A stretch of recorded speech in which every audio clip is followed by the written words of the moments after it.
Mən ümumiyyətlə ekstrasensliyə, hansısa bir fövqəli qüvvəyə həmişə inanmışam. Əslində biz Peymanla planlaşdırılmamış bir tanışdığımız oldu. Söhbət bizim o ilk görüşümüzdən və aldığım təəssüratdan gedir. Görüş baş tutdu və işgüzar bir söhbət oldu, maraq bürüdü. Birinci plana Peymanın deyəcəklərini qoydum ki, təbii ki, özümlə bağlı suallar verdim. Elə birinci, ikinci cümlələrdən elə faktları sadaladı ki, mən dəqiq sizə əmin edirəm ki, o bunları heç yandan bilə bilməzdi. Hətta elə şey var ki, bunu ancaq mən bilirdim. İkinci şəxs belə bilə bilməzdi. Sadaladığı faktlar artıq elə bir həddə gəlib çatdı ki, və mən inandım. Nə qədər də ictimaiyyət arasında olsam da, amma elə şeylər var ki, bunu heç kim bilmir. Bu mövzuda olan söhbətimizin bir neçə dəqiqəsindən sonra maraq adamı bürüyür və proqnoz istəyirsən.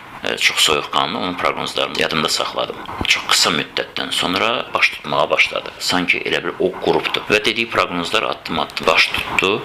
İçində pis olanları da var idi. Hansılar ki, doğrudan da baş tutdu və sanki bir xəbərdarlıq kimi oldu. Və mən dərhal yığdım onun özünü. Dedim ki, Peyman, belə bir məsələ var. Ona da bir əlac tapıldı və tövsiyələrini verdi. Çıxış yolunu axtaranda da belə necə baş verəcəyinə qədər dedi və inanın ki, o da olduğu kimi baş tutdu. Bu mənada mənim üçün çox maraqlı gəldi və bu adi insan şuuru ölçüsü ilə ölçülmür. Bu cəhalət deyil. Bugün o cəhalət kimi qəbul etdirmək istəyənlər, təqdim eləmək istəyənlər təəssüf ki, özləri də əslində cəhalətdə olduğunu hələ anlamırlar. Nəysə.